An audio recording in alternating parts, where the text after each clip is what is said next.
Nothing we say is investment advice. Please pause on all 3 pages of this disclaimer and read it. Hello, everybody, and welcome to the November 17th, 2024 weekly market forecast. This is Algo Cowboy. We're going to take a look at Bitcoin, Solana, EURUSD, GBPUSD, USDJPY, SP500, Dow Jones Futures, NASDAQ Futures, gold and silver. We're going to start by taking a look at some of the economic data that's coming out this week. And you can see I've got it on the screen already. Now, just to remind you, a lot of these data that come out, these are economic data we know is coming. There's always news that can come out that we're not really ready for, and so that's just what happens in trading. This is why nobody wins all trades, right? We just try to win as many as we can, and some of this data is really helpful for that. So Monday, not a lot going on. There's no red icons there. The red are heavy impact events. Tuesday, you've got the British pound monetary policy report hearings, so trading anything involved in the British pound is going to quite possibly be affected by that, and that's going to happen at 5 a.m. EST Tuesday. And then at 8:30 a.m. EST, you've got some Canadian data coming out. And this will affect you pretty strongly if you are trading the Canadians. Their CPI data, their inflation data, and that's going to have a lot of input as to what they do with their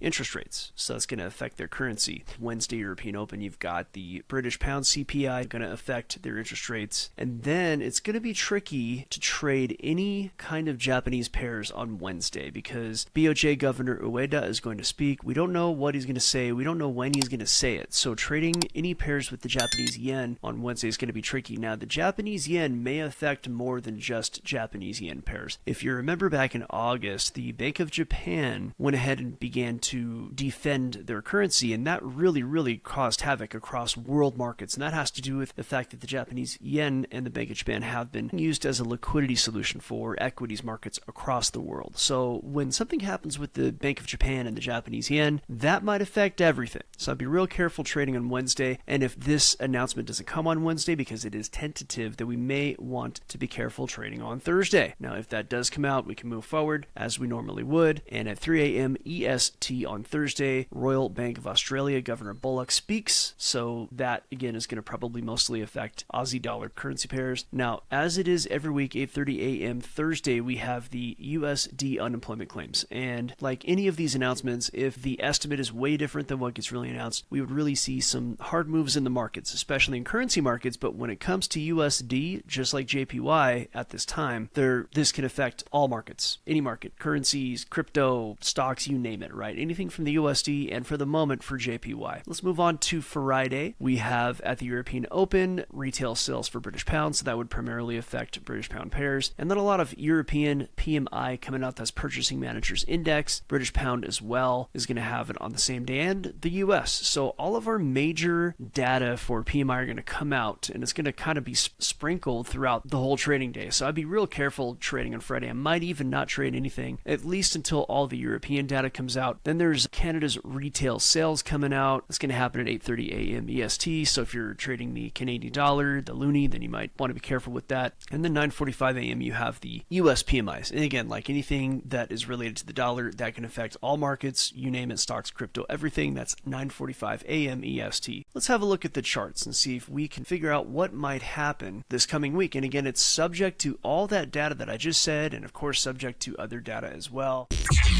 What I think is going to happen with Bitcoin is a bit of a pullback, but not necessarily a deep one. Bitcoin did try to break its high again, and it got rejected. We're going to look at that in just a moment on a lower time frame, but this is on the daily. And I do think that Bitcoin is going to at least go back down to the bottom of this prior range that it started to create back the 11th of November. So I think price might come back down to, say, 86,000, and it might dip as low as 83,000, because if we take a look at this major move up as one big move, so let me go ahead and impose that line on it. The 618 is down here sitting at 76, and I'm talking about the Fibonacci retracement number. The 382 is sitting at 83. So price may go down to grab some liquidity at 83,000. Otherwise, if things remain hyper bullish, price will want to bounce back up and continue head up and make a run at 100,000. And here we are on a lower time frame. And again, I do think Bitcoin's going to go ahead and come back down. As a matter of fact, we might be seeing a bit of a new sort of range being created. None of of this range was terribly well defined in the first place, but we do have some supports down here at about 86,000. So price could just come back down into this general 86,000-ish area, bounce back up, or like I said before, head down to that 382 fib retracement level. Grab some liquidity down there, and as all these things happen, we'll be able to have a better idea of what might happen next because the price action and some of the algorithmic data will unfold. We can have a look at that. So let's take a quick look at Solana.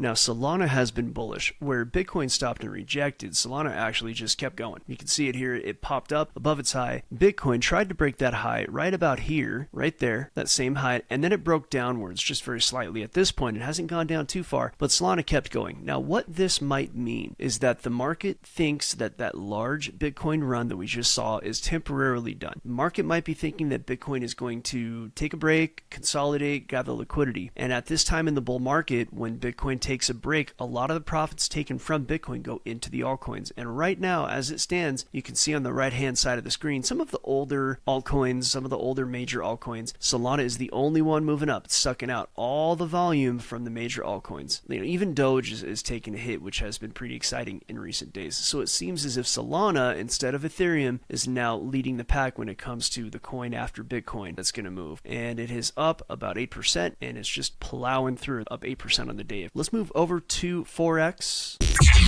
Now, a lot of Forex charts are sort of extended. They've made major moves, and after major moves, you tend to get a consolidation. So this is why I think we might see just a bit of range-bound action this week. Price might want to go ahead and gather some liquidity or gather some steam, or there might be some buyers that are going to keep it from dumping below this 104,950 level. That was the low that happened back on Thursday, the 14th, and price rejected, headed back up, and now it got crushed back down. And it just seems, for the moment, according to algos, according to price action, that price may create a range in this area just for now. Now, I did think that was going to happen last week. Price went ahead and powered right through that and continued down, right? I thought that we would see a range right here. Technically, we did for a very short time, but it went ahead and powered down, and I was able to take some good advantage of that in the trades. Algo Factory watched me win at least one or two trades on that last week. So great trading week. Market just opened right now, as a matter of fact, for Forex. So we're going to see if anything exciting happens. I don't think it will. Sundays tend to be pretty quiet, but again, I expect ranging action, and then whichever way it breaks out, which I think will be down, I think we'll see a downside breakout, could head up, retrace a bit. Very possible. Remains to be seen what happens when it breaks out of that range. Similar to the euro is the pound,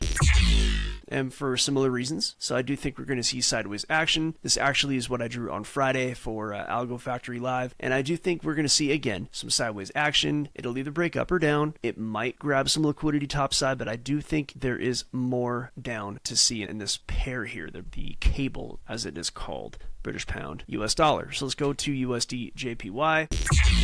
Now, USDJPY is an interesting pair. Again, we have some data coming out this week. And like I said before, without getting too far into things, it looks like Japan is going to go ahead and start to defend its currency after years of not doing that. After many years of allowing the rest of the world to use the Japanese yen as a liquidity source, it may be that they're going to go ahead and start hiking the rates up. They already have started hiking the rates. They say they're going to hike more, so we're going to see what happens in the near future. For now, what that would normally mean is that the JPY would head down. But if you look at the chart, that is not what it has done going back to mid-September. It has only gone up. And we could make a lot of guesses as to why that is. It might have been something to do with the election. Who knows? But what we do know is that a lot of things have changed after the election. The market was rather exuberant when it comes to equities. We'll take a look at that in a minute. And it might be that things are going to turn around a bit and start to maybe just retrace to the mean. Maybe. We'll see about it. So near term, if there were to be a strong retracement in the Japanese yen, what I can do is a Fibonacci retracement, and I'm just going to use that line so you all can see where I'm putting this Fibonacci tool. Price did retrace to the 382, would be at 150.27. If it went down any further, it would be starting to get into some liquidity territory, and you're looking at about 146.19. For the moment, I think it'll be sideways unless we see some very strong events in the market. Now, speaking of strong events, we're going to jump into the indices right now. We're going to take a look at the E-mini, which is SP500 Futures.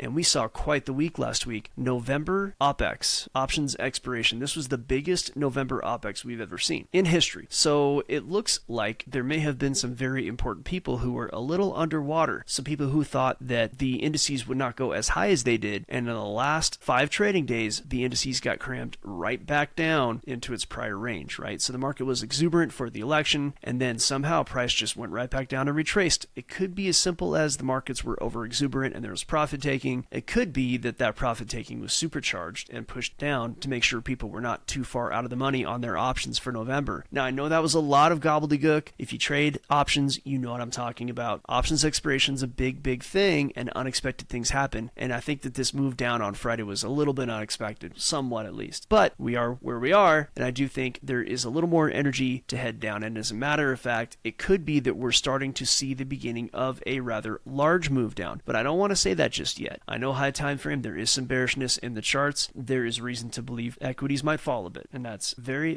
possible. We have a lot of reasons to think that. Part of it might be because they were holding the market up for the election. The incumbent party was able to pressure everybody into cramming money into the market, and markets were held up artificially. We've talked about this a lot of times. It's been done for a very long time, and it's not really anything new, but we seem to be seeing a lot more of it this last year. Again, I'm not talking to the people, I'm just looking at metrics, and if that's the case, I think it's going to begin to look like this, and it'll happen over the next week or two, where price may just go in this range between about 5,700 and 5,900 and start to make its way down below that. But that all remains to be seen, and if price made it down to 5,700, how it reacts around there is going to have a lot to do with what I think will happen. It'll have a lot to do with the thesis that I build around equities. And you'll see similar type stuff in the Dow.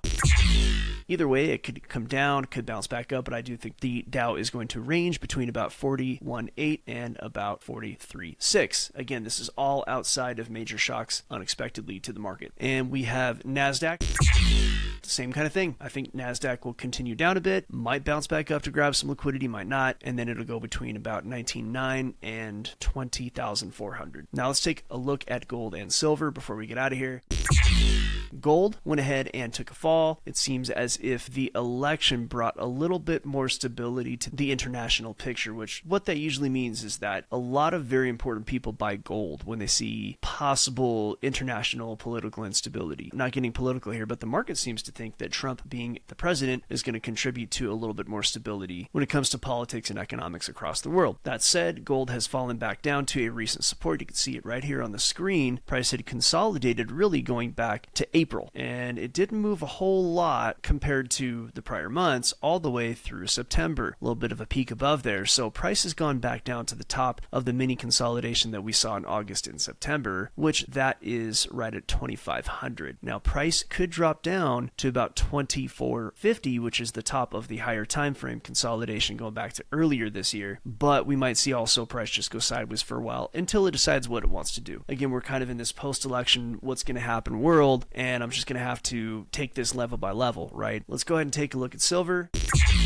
Pretty similar picture, as these are similar assets. It might even just break downwards and not bounce up like I've depicted here. We might see it just break down, or it could jump up to grab a little bit of liquidity and head down, but I do think silver's going to reapproach 28.5. I don't think silver is going to go below 28.5, but it could do anything, right? Anything's possible. But we've talked about this many times. $32 is a politically or economically sensitive number, and it does seem that whoever wanted it below 32 got what they wanted. Well, I hope this was a helpful video. Please watch this every week. We talk about things here. You're allowed to go ahead and comment if you want to ask questions. Hey, what's going to happen with this stock? What's going to happen with that? And if I see those requests, I could do it either in the daily live shows or on this Sunday show. In the meantime, please come over to algofactory.tech. We teach people how to build trading algorithms, and that doesn't mean you have to know how to computer code or anything like that. What we help you do is to create a trading plan. It's going to help you extract money out of the market on a regular basis. And we are pretty good at what we do. Mind you, 80% of people, doesn't matter what coach they have, what kind of methods they have, 80% of them fail, at least. In Forex, it's even a little bit higher. There are 20% of the people who are successful trading, roughly, and whether or not you want to be part of that 20% is up to you. It's going to be all to do with your tenacity, your work ethic. That's really what's going to be the primary driver to being successful in this type of trading. Futures trading or even stock trading, doesn't matter what you trade, building a plan, sticking to that plan, that just takes work. You don't have to have a huge education or anything like that. So come on over to algofactor.tech. We'd love to see you. In the meantime, enjoy your trading week.